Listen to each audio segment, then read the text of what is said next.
Hello, everyone, and welcome to another edition of Ian Saturday Night. It came upon me that I haven't posted in a while.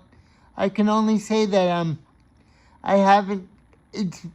Life has been going on very fast, and I thought that I had postnasal drip for the last week, so it was kind of a nasally thing. So I'm doing okay now.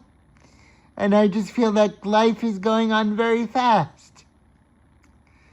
I just have that feeling. I hear on the news that flights are closed down, which might be sobering to some, but life goes on, and we're in a very tense position as Americans. A lot of people are feeling it, but I'm just going on with positive creativity and imagination. That's all I can do. And I've been thinking of Bruce Springsteen. He's a very creative person, and I read a good article on him the other day. It was about his fear of his father, symbolized by the New Jersey factory. Springsteen's been called a man of the people in a very blue-collar working man kind of way, but the point of view of the article was the factory leads to alienation and a lot of toxic masculinity sometimes. So that's been in my mind. And I also share a fear of a macho man sensibility a little bit, because my earliest memories are of heavy male footsteps. Maybe I was afraid of my mom's boyfriend at the time. Smacked me on the bottom a couple times, and that was unpleasant. And he drank a lot, so that was also hard to deal with. So that probably contributed to the fear I have of the male attitude, specifically being gruff and mean and angry and those kinds of things. And probably some men that I've been subjected to thinks that I'm a little too soft and vulnerable and feminine in times. But I'm my own man, and I feel very masculine in my own way. Also, I'm aware of my feminine side. So I have two sides going on in myself. I just hope that all of you have been doing well. I think about my subscribers. I try to do as best I can with my creativity and my writing and my artwork. I haven't painted in a while, but I hope to paint soon. And we don't know what's going to be around the corner, but we keep going on. And I thought about Stan Brakhage. He's Stan Brakhage. He died a while ago, but he was an abstract filmmaker. He filmed patterns of things with sound collages and different colors that created a feeling, rather like a poem or a song. So I've been thinking about that too. All kinds of things. I'm trying to get back into writing. I know that Frankenstein is a very powerful thing, the novel Frankenstein, because it has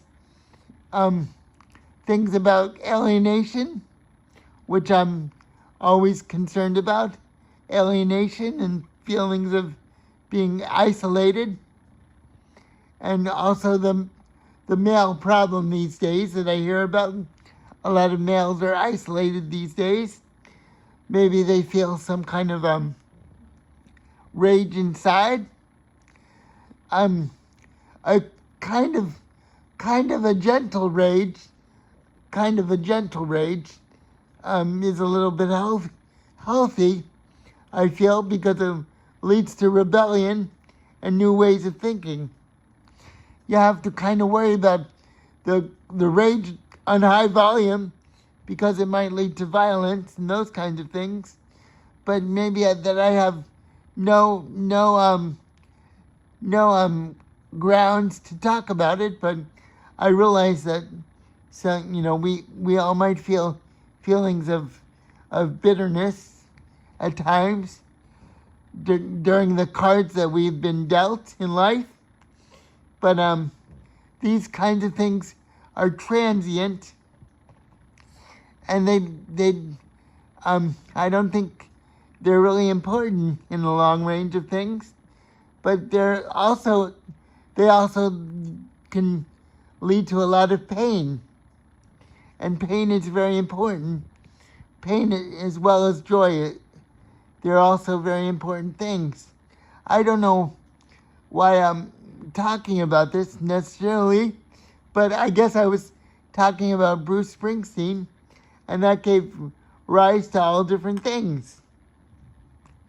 I did see the new Yorgos Lanthimos movie, and it was a wonderful movie. It was called Begonia.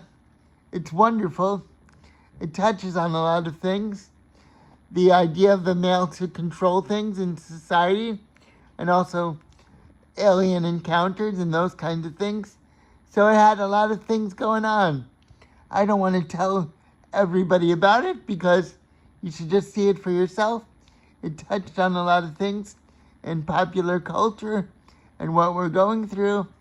So in that sense, it was a very creative movie.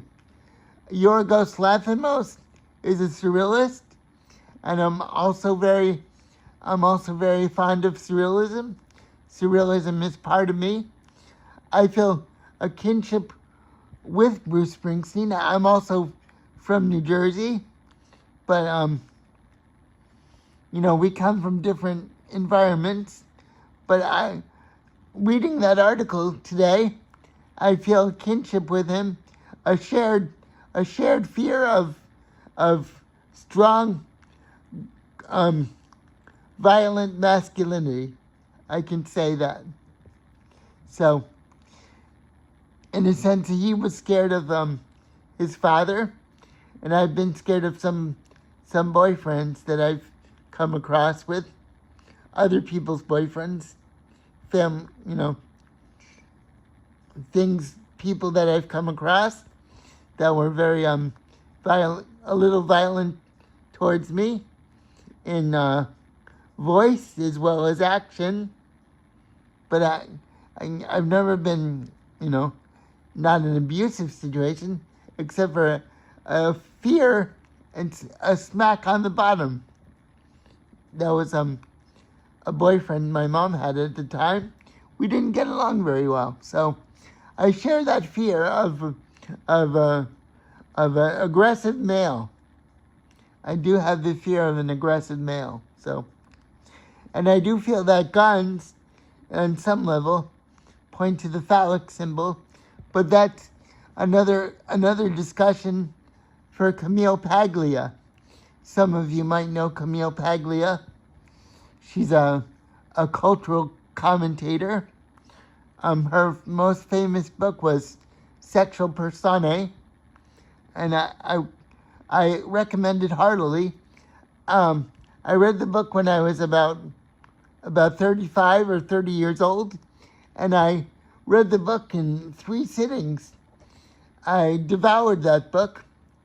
A very important book, made a lot of connections, and it made an influence on my writing, my own writing. So it's an important book, and if some of you want to talk to me about it, it would be an interesting discussion. On a personal front, I'm dealing with solitude, and I'm probably going to be dealing with solitude for a while, but I have my fantasies, and I wrote a poem about, maybe last time I talked to you guys, I wrote a poem about the incel movement.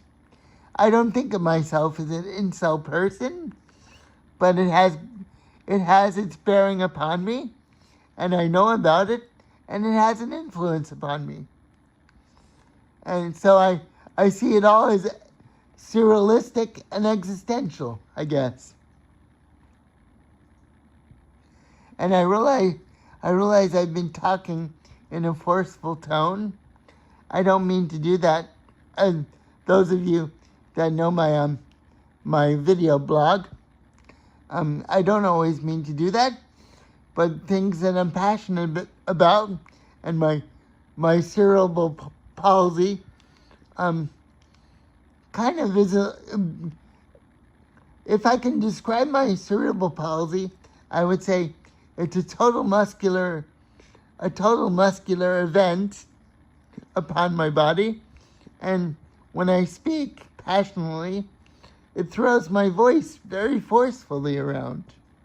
So that's part of cerebral palsy, as well as the motion of my head.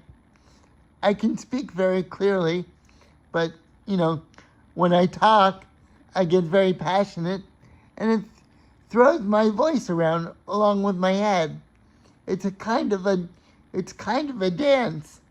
My head moves with the action of my voice, and it's kind of a sonic dance, if you will. So, and I used to be self-conscious about it, but now I'm not that self-conscious about it. I move with my own rhythm, and it has its own poetry. So in that sense, I shouldn't feel bad about it. It has made me feel self-conscious. Sometimes, even my mom, we get along great, and my mom's my best friend in many ways.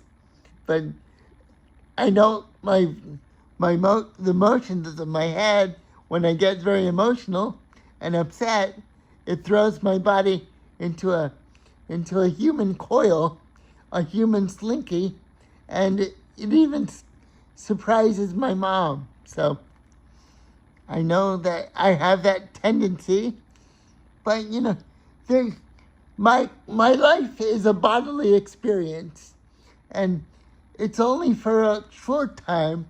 So whatever I face, whether it's fear or joy or even shame, it's all a momentary experience, and I can't feel bad about the things that happen to me, because in a certain level they're all meant to